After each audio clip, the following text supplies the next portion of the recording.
গেল। কেননা এই জগৎ মাঝে বিষয়ের মাঝে যে তাকে পাওয়া যায় না গো। বিষয় বৈরাগ্য, বিষয়কে ত্যাগ করে তার নামে যে পথিক বাহির হতে পারে একমাত্র সেই তাকে পেতে পারে।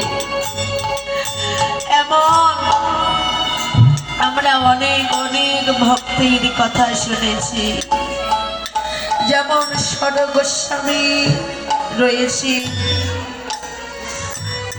রূপ গোস্বামী, রঘুনাথ গোস্বামী, সনাতন গোস্বামী, এরা সবাই কিন্তু রাজা হোসেন শাহের আমলে, তারা রাজা হোসেন শাহের আমলে সেখানে চাকরি করত বাবা। এরা সবাই আমার গৌর রূপকে দর্শন করে তাদের সেই বিষয় বাসনাকে দূর করে পথের বাহির হয়ে গৌর প্রাণী গৌর বলে ডেকেছিল। আমার গৌর হরি তাদের মনের বাসনাও পূর্ণ করেছিল। যেমন এই যে আমরা যাকে সনাতন গোস্বামী বলে জানি, আমা এই সনাতন গোস্বামীর পূর্বে নাম ছিল সাকর।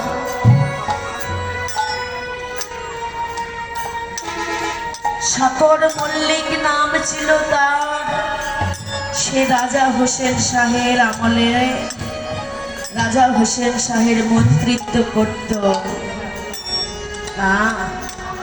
যেজন একজন রাজার মন্ত্রী তার কি আর কোনো ধন জমির অভাব আছে গো? অভাব না। তার দিন ভালোই কেটে যায়। এমন একদিন রাজা হোসেন শাহ জানতে পারলেন যে তার রাজ্যে একজন গৌর হরি নামে কে যেন একজন কাঙাল এসেছে।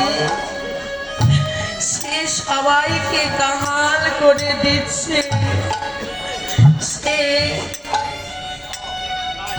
রাজা হোসেন শাহ সাকর মল্লিককে বললেন, সাকর মল্লিক, আমি শুনেছি আমার রাজ্যে গৌর হরি নামে একজন এসেছে। আচ্ছা যাও, গোপনে গিয়ে তুমি তার খবর নিয়ে এসো। সে কি সত্যি কোনো মহাপুরুষ, সত্যি আমার রাজ্যের ভালোর জন্য এসেছে, নাকি আমার রাজ্যের ক্ষতি করার জন্য কোনো গুপ্তচর এসেছে? একবার গিয়ে খবর নিয়ে এসো। বাবা, যে রাজার চাকরি করে রাজার হুকুম উপদেশ তো অমান্য করা যায় না। হাজার ঝড় বৃষ্টি তুফান শুরু হয়ে গেছে। ওই ঝড় বৃষ্টি তুফানের মাঝে সাকর মল্লিক ঘোড়ার পিঠে চড়ে দৌড়াতে দৌড়াতে ছুটে গেলেন নদীয়ার মাঝে গৌরের উদ্দেশ্যে।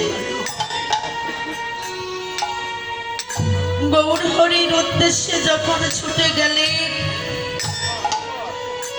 সারা নদীয়া ঘুরে ঘুরে দেখলেন, কিন্তু আমার গৌর হরিকে পেলেন না।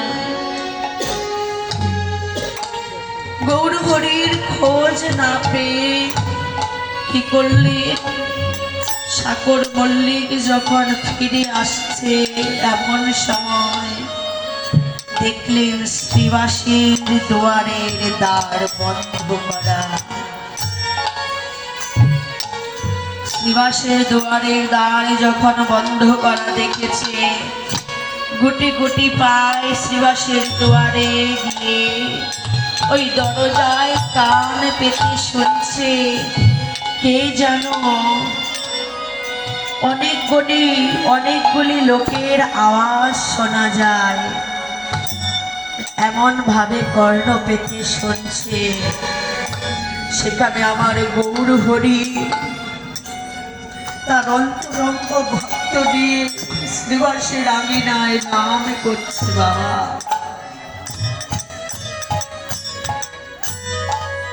এমন ভাবে নাম করছে, হরে কৃষ্ণ হরে কৃষ্ণ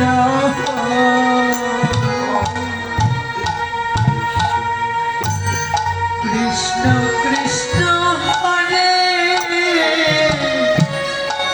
হরে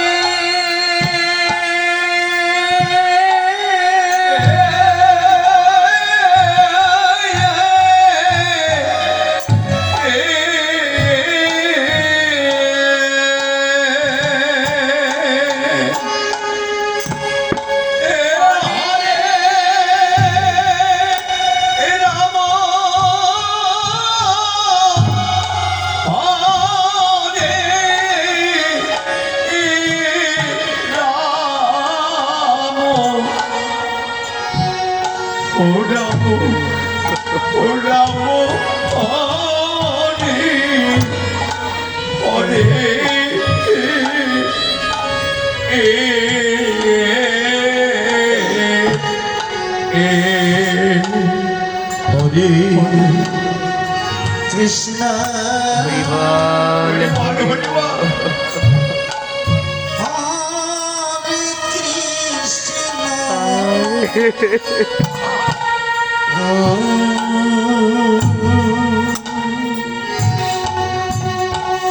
কৃষ্ণ কৃষ্ণ হরে হরে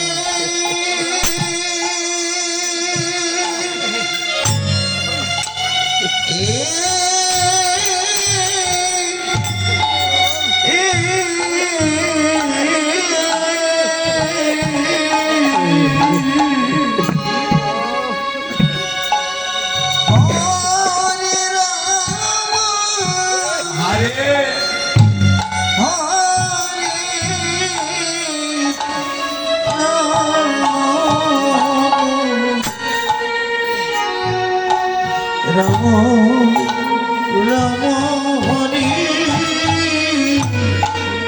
হরি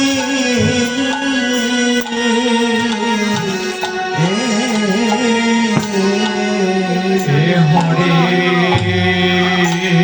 কৃষ্ণ হরে কৃষ্ণ কৃষ্ণ কৃষ্ণ হরে হরে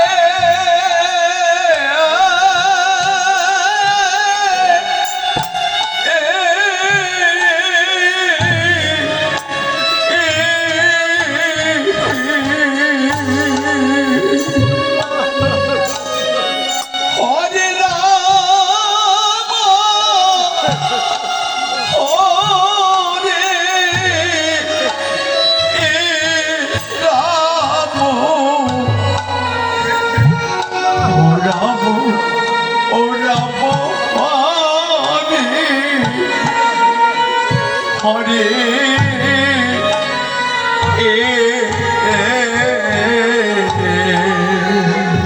এমন ভাবে যখন কর্ণ পেতে শুনেছে, মধুর হরি নামে যখন সাগর মল্লিকের কর্ণ মাঝে প্রবেশ করেছে,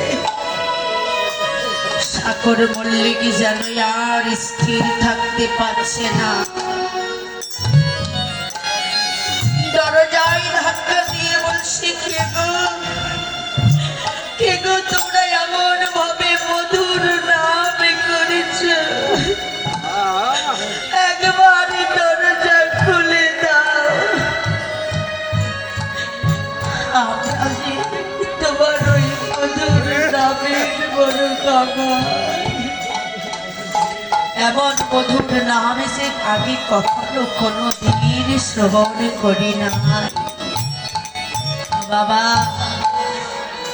সাধু সঙ্গ সর্বশাস্ত্রে কয়, লভ মাত্র সাধু সঙ্গ জীবের কৃষ্ণ প্রেমের উদয় হয়। কর্ণ পেতে যখন নাম শ্রবণ করেছে মানব, শ্রবণ করিতে করিতে নামের কৃপা যখন হয়ে গেছে, তার ওই মনটা ওই নামের মাঝে ডুবে গেছে।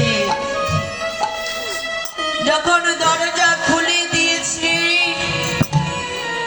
দৌড়ে গৌর হরির চরণে গিয়ে গৌর হরির চরণে গিয়ে বলছে, গৌরী হে, গৌরী হে,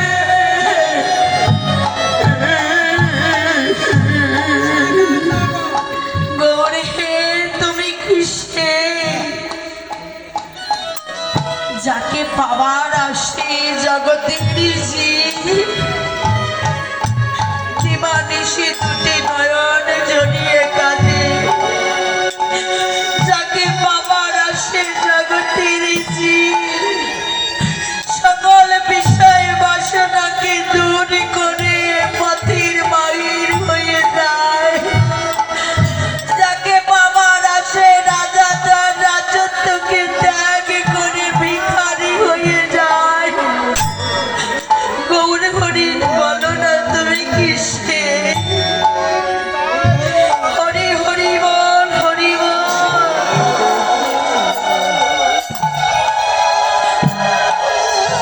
গৌর হে, তুমি যদি সেই হয়ে থাকো, প্রভু গো তোমার চরণে আমি সাগর মল্লিক আশ্রয় নিলাম। আজ থেকে তুমি আমার গুরু, তুমি আমায় কৃষ্ণ মন্ত্রে দীক্ষিত করবে, তোমার চরণে আমি আশ্রয় দিলাম। তবে তোমার কাছে আমার 3টি প্রশ্ন আছে। প্রভু গো, তুমি বলো, আমার 1 নম্বর প্রশ্ন হচ্ছে, আমি কে? আমার গৌর হরি বলছেন, ওরে পাগল, শুধু তুই কেন, এই জগৎ মাঝে আমরা যারা আছি সবাই কৃষ্ণেরই দাস।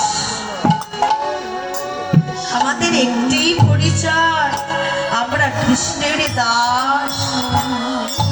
বললেন, প্রভু গো, তোমার কাছে আমার 2য় প্রশ্ন, বলো, আমরা জগতের জীব কেন এত দুঃখ দুর্দশা, কেন এত জ্বালা যন্ত্রণা ভোগ করি বলো? কেন ভোগ করি?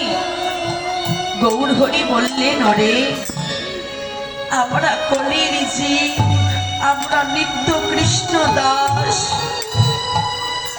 এই কথা আমরা যখন ভুলে যাই, যখন আমরা মায়ার দাস হই, ওই মায়া পিশাচিনী আমাদের দুঃখ জ্বালা যন্ত্রণা দেয়। বললেন, প্রভু গো, আমার 3য় প্রশ্ন, কিসে আমার মুক্তি হবে বলো? বললেন, সাগর মল্লিক, তুমি মুক্তি পেতে চাও? যদি মুক্তি পেতে চাও, যেদিন তোমার এই বিষয় বৈরাগ্যের প্রতি তোমার মন থাকবে না, যেদিন এই জাগতিক জগতের কোনো কিছুর প্রতি তোমার ভোগ চাহিদা থাকবে না, যেদিন তুমি সমস্ত কিছুকে ত্যাগ করে তোমার ওই মনটাকে কোনো সাধুগুরু বৈষ্ণবের শরণে দিতে পারবে, সেদিন তুমি মুক্তি হতে পারবে। সেদিন থেকে সাগর মল্লিক বললেন, প্রভু গো, চাই না আমি আমার মন্ত্রিত্ব, চাই না আমি আমার সুখ, চাই না এত টাকা, চাই না এত পয়সা। প্রভু গো, আমি সমস্ত কিছু ত্যাগ করে তোমার চরণে শরণ নিলাম। তুমি আমায় কৃষ্ণ মন্ত্রে দীক্ষিত করো। সাগর মল্লিক মন্ত্রিত্বের সেই পোশাককে ত্যাগ করে গেরুয়া বসন পরিধান করলেন। এবার ভিক্ষার ঝুলি স্কন্ধে লয়ে দ্বাদশ অঙ্গে তিলক করে যখন গৌর হরির কাছে কৃষ্ণ মন্ত্রে দীক্ষিত হলে, আমার গৌর হরি সাগর মল্লিককে বললেন, সাগর তোমাকে আশীর্বাদ করলাম, আর তুমি যখন আমার কাছে দীক্ষিত হয়েছ কৃষ্ণ মন্ত্রে, আজ থেকে তোমার নাম সাগর নয়, তোমার নাম দিলাম আমি সনাতন। যাও সনাতন, তুমি বৃন্দাবনে যাও, কৃষ্ণ কৃপা তোমার হবে, আমি আশীর্বাদ করলাম। সনাতন আমার গৌর হরি শরণে শরণ নিয়ে বৃন্দাবনের দিকে রওনা করলেন। এমন সময় মা যাকে পায় তাকেই বলে, ওগো তুমি বলতে পারো বৃন্দাবন আর কত?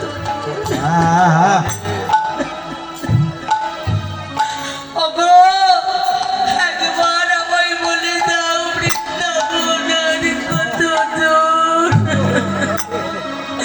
আমি কোথায় গেলে আমার কৃষ্ণকে পাবো, একবার বলে দাও। এমন ভাবে দিনের পর দিন চলতে চলতে এক সময় বৃন্দাবনে পৌঁছে গেলে। বৃন্দাবনে পৌঁছে যে ছিল মন্ত্রী সে হলো ভিখারি। আজ ভিখারি হয়ে বৃন্দাবনে খড়কোটা দিয়ে একটি ঘর বেঁধেছে। বৃন্দাবনে কি করে ভিক্ষা করে বাবা? বৃন্দাবনে চাল ভিক্ষা হয় না, আটা ভিক্ষা হয়, আটা। বৃন্দাবনবাসীর দ্বারে দ্বারে গিয়ে আটা ভিক্ষা করে আনে, ভিক্ষা করে এনে কোন রকম ওই আটাকে জল দিয়ে মাখিয়ে আমার গোবিন্দের জন্য ওই সনাতনের কাছে একটি মদন গোপালের বিগ্রহ ছিল। ওই মদন গোপালের জন্য প্রত্যেক দিন ওই আটা ভিক্ষা করে এনে মাগো কোন রকম জল দিয়ে মাখিয়ে রুটি বানাতো। ওই রুটিতে সেঁকবে এমন পাত্র তার কাছে ছিল না। এত দিন দরিদ্র, আগুন জ্বালিয়ে ওই আগুনের উপর রুটির এপাশ দিত, রুটি পড়ে যেত, কালো হয়ে যেত। রুটির ওপাশ দিত, রুটি পড়ে কালো হয়ে যেত। ওই পোড়া রুটি আর বৃন্দাবন থেকে কিছু লতা পাতা তুলে এনে শাক ভাজি করত। প্রত্যেক দিন মদন গোপালকে ওই পোড়া রুটি আর শাক ভাজি নিবেদন করত। এমন ভাবে একদিন, দুই দিন, তিন দিন, এমন করতে করতে কয়েক মাস হয়ে গেল।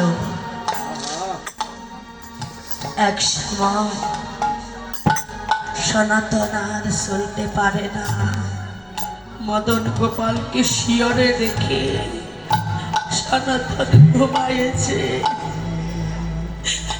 এমন সময় ওই মদন গোপালের মূর্তি থেকে সচল মূর্তি ধারণ করে যেন সনাতনকে ডাকছে, সনাতন। সনাতন, একবার ওঠো সনাতন।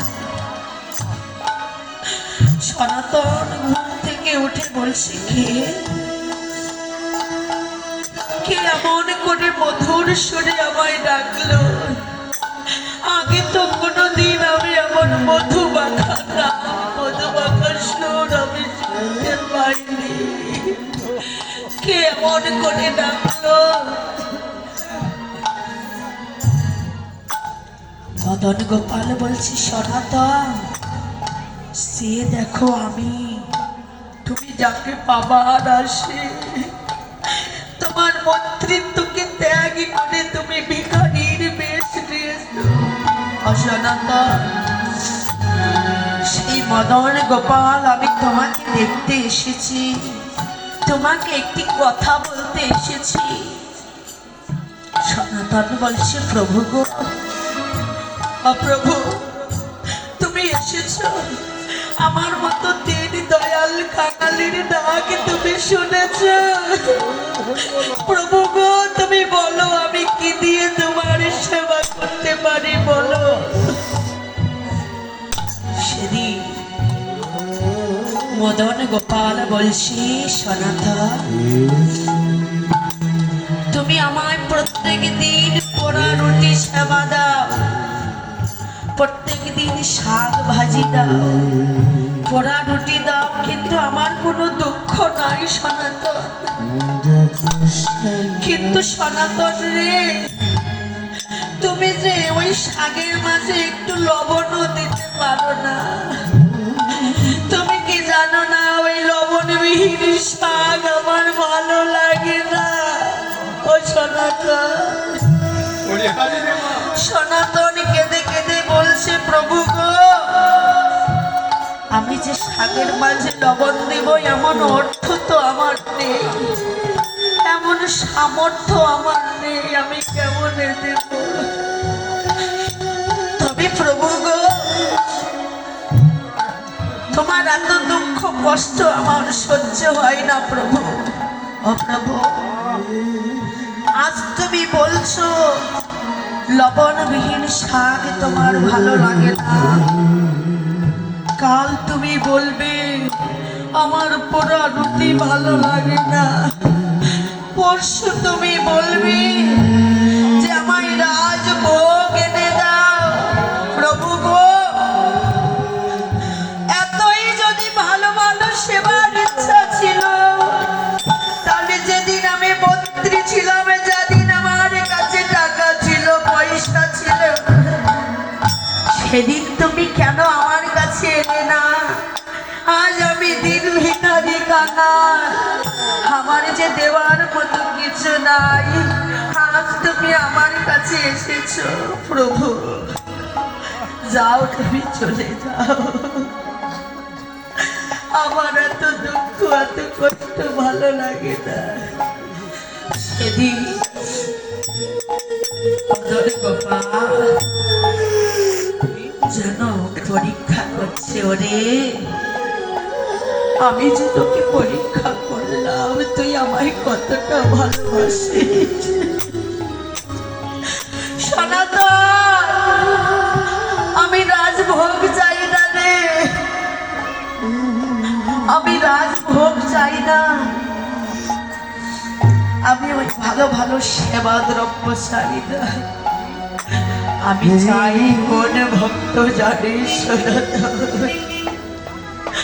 যে জন মন প্রাণ দিয়ে আমায় ভালোবাসে, ভালোবাসে। সনাতন রে, আমি যে জন্মের মতো আরে তারে হয়ে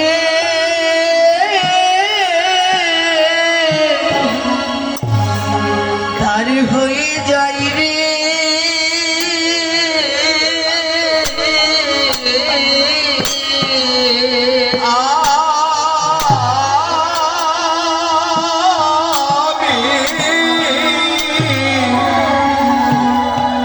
আমি যে জন্মে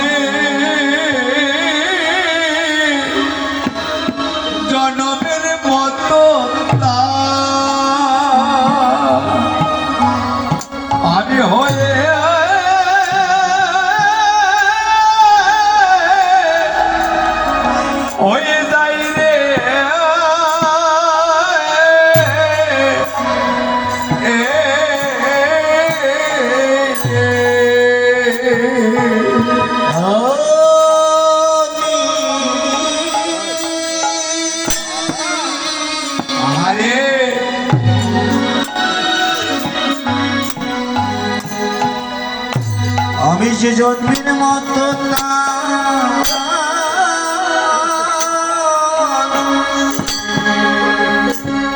হয়ে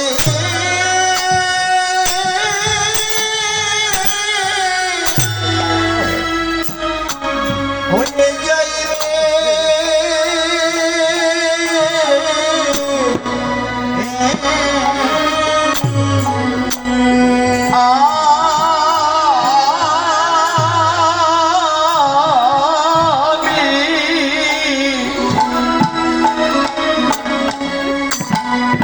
আমি যে জন্মে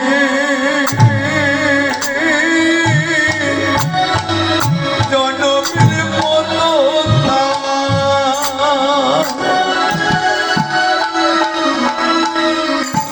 আমি তার হয়ে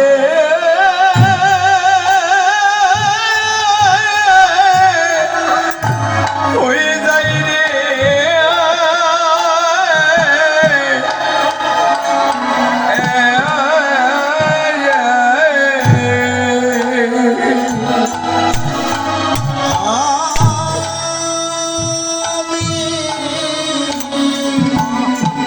বলি হারিমা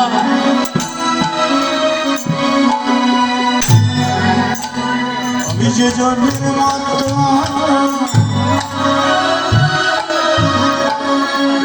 ওরে আমি তার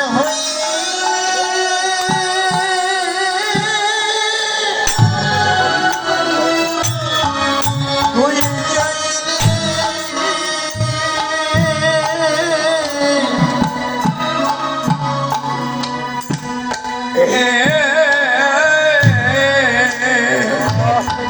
ওরে আমায় প্রাণ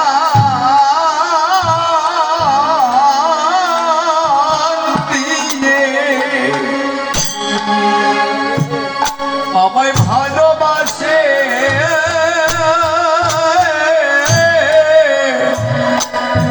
ওরে আমি যে জন্মে মতো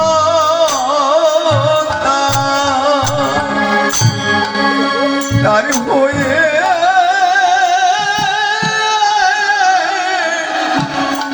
আমি হয়ে যাই রে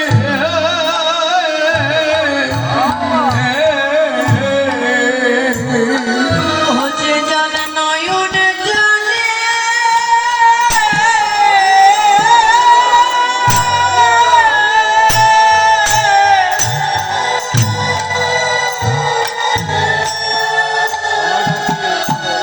আমায় ডাকিতে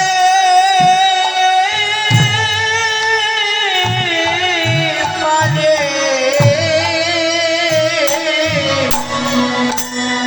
আমি যে জনমের মতো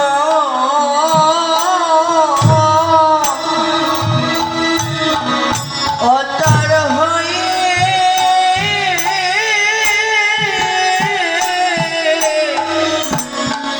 হয়ে যাই রে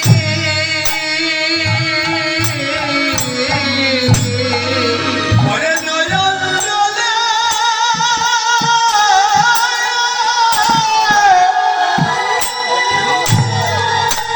ওরে আমায় ডাকিতে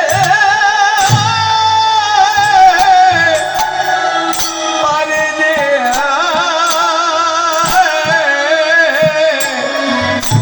আমি যে জন্ম